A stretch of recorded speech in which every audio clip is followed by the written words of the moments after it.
Chips কেন দেয় আবার? ফুচকার চিপস দেয়?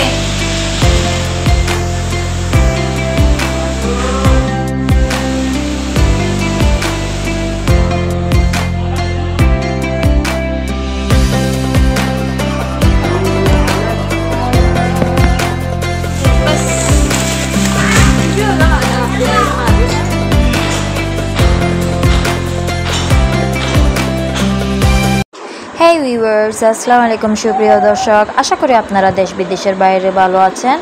আমি আল্লাহর অশেষ রহমতে আপনারা সবার দোয়ায় ভালো আছি।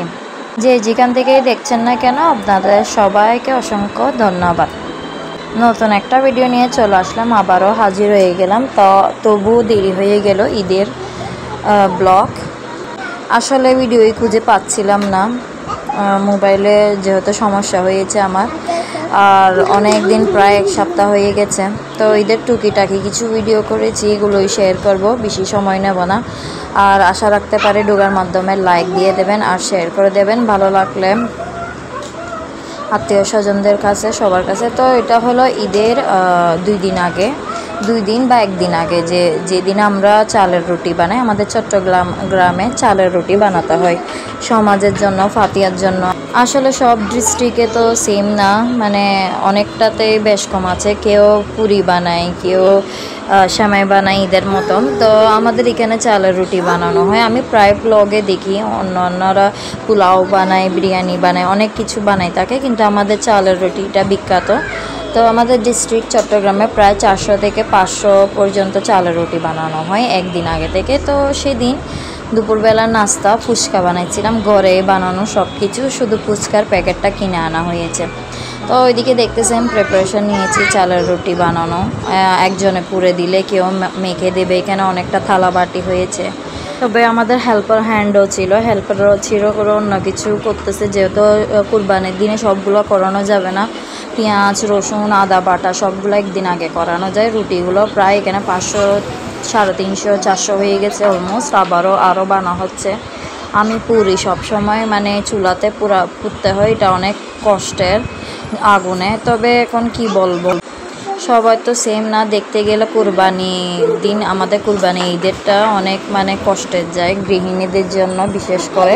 তবে রমজানে ঈদে এত কষ্ট হয় না, রমজান 1 মাস রেখে ঈদের দিন অনেক আনন্দ করা হয়। এদিকে দেখতেছেন আমাদের এবছরও একটা গরু দিয়ে কুরবানি হয়েছে, এমনি প্রতি বছর 2টা দিয়েই হয়।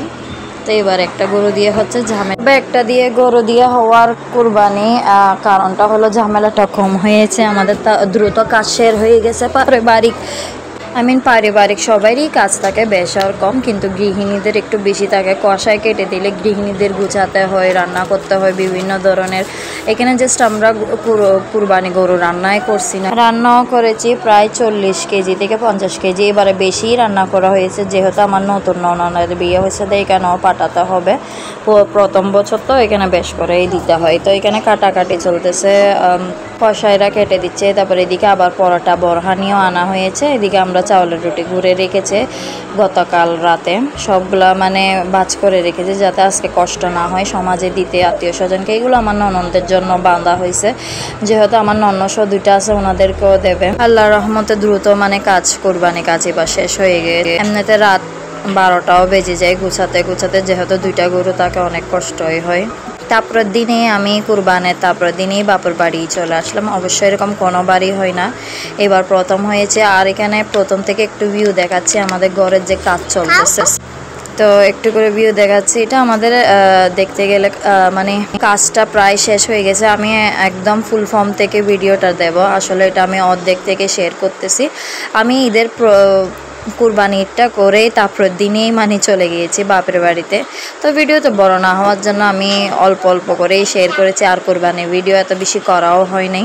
তো নানুর বাসায় এসেই প্রথমেই মানে চকলেটের আনন্দ উপভোগ করতেছে আমার বাচ্চারা। চকলেট মানে আর কিছু লাগে না পৃথিবীতে। তো নানুও ওদের জন্য মানে সবসময় চকলেট এগুলো রাখবে নাতিনদের জন্য। তো এখানে কিছু বাজার করা হয়েছে কুরবানে, ওরা যেহেতু মেহমান আসবে। তারপরে আমরা পরোটা কিনে না জাস্ট রেডিমেডগুলো কিনে রাখি, ঘরে বানাই না, যেহেতু অনেক কাজ থাকে। তো এগুলো অনেকগুলো কিনেছি আমার বাপের বাড়ি, তো এগুলো একটু শেয়ার করলাম। যেহেতু কুরবানের প্রথম দিনের পরের দিনই আমি চলে গেছি বাপের বাড়ি, তো আমি ভিডিওটা করতে পারিনি। আসলে আমার বোন এসে আমাকে নিয়ে গিয়েছিল। আমি আসলে বলেছিলাম যেহেতু ঘরে কাজ চলতেছে, আমার ভাই তারপরে দিনেও বিদেশ চলে যাবে, তো এই হিসাবে চলে আসতে হয়েছে বাপের বাড়িতে। ভাই ছোটো ভাই বিদেশ গেলে আমি মানে প্রতিবার আসি, দেখে যাই। তো এদিকে কিছু মাংস রাখা হয়েছে, গুছানো হচ্ছে ডিপ ফ্রিজে। তো এগুলো দেখাচ্ছে। এখানে কুরবানির মানে আত্মীয় স্বজনকে প্রথমে বাটা 3 ভাগ করা আর গরিবদেরকে বাটি দেওয়া, তো আরেকটা ভাগ আমাদের। আর এদিকে আমি একটু প্রথম থেকে ভিউটা দেখাচ্ছি। আমাদের ঘরে প্রায় আমাদের ঘর মাশাআল্লাহ হয়ে গেছে। এটা ছাদের বাউন্ডারিটা দিচ্ছে। ছাদে আসলে অনেক কাজ আছে। ছাদ টপে আমাদের আরও একটা রুম হবে গ্লাসের উপরে। অবশ্যই এগুলো আমি আস্তে আস্তে শেয়ার করব প্রথম থেকেই ইনশাল্লাহ। যদিও ঘর হয়ে যায় আমি হোম ট্যুরটা দেব নতুনভাবে করে, সুন্দরভাবে করে। তেমন বেশি কিছু দেখাচ্ছি না, এই জন্য অল্প অল্প সাইড থেকে সামনে থেকে দেখানো হচ্ছে। ভিডিওটা এই পর্যন্ত। আশা করি ভালো থাকবেন, সুস্থ থাকবেন। ইনশাল্লাহ নতুন ভিডিও নিয়ে আবারও চলে আসবো।